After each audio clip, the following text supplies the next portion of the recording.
And moving now to Delano, where community members say officials' response to one issue is long overdue. Wednesday, engineers began the process of extracting the carcinogen PCE from the soil under downtown. Residents say the extraction over the next few years is critical as they're concerned PCE may potentially be in the top layers of Delano's groundwater. 23 ABC's Kristen Vartan spoke to city, state officials and community leaders about the extraction process and how it will help those who live and work in the city. I do think this is a lesson on, long delay. It was back in 2008 that the Central Valley Regional Water Quality Control Board found the carcinogen tetrachloroethylene in downtown Delano's groundwater. That's according to the Center on Race, Poverty, and the Environment. PCE, when experienced chronically, does have very serious impacts. It's both a carcinogen and also causes respiratory issues.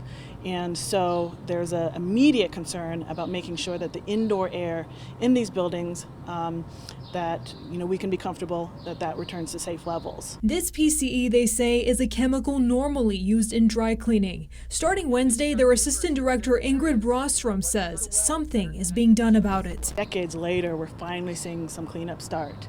And I really attribute it to the increased attention from community members to really push this as a priority.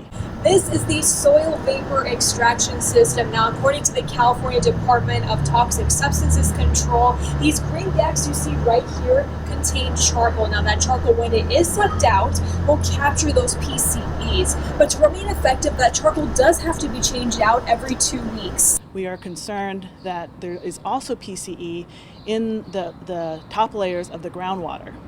And that is also at extremely high levels, thousands of times above the state standards.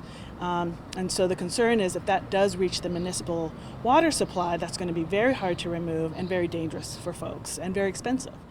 It's what prompted the center and the Delano Guardians to reach out to Mayor Brian Osorio. He says a year ago they formed the Community Advisory Group to ask DTSC to work more closely on decision-making for community residents. I do acknowledge that this process has taken many years, but the good thing is that we're moving in the right direction forward, and I'm really, again, grateful for the collaboration between DTSC, Delano Guardians, CRPE, and other folks who have been brought to the table. According to the California Department of Toxic Substances Control, the bulk of that contamination exists between 11th and 9th Street in downtown Delano.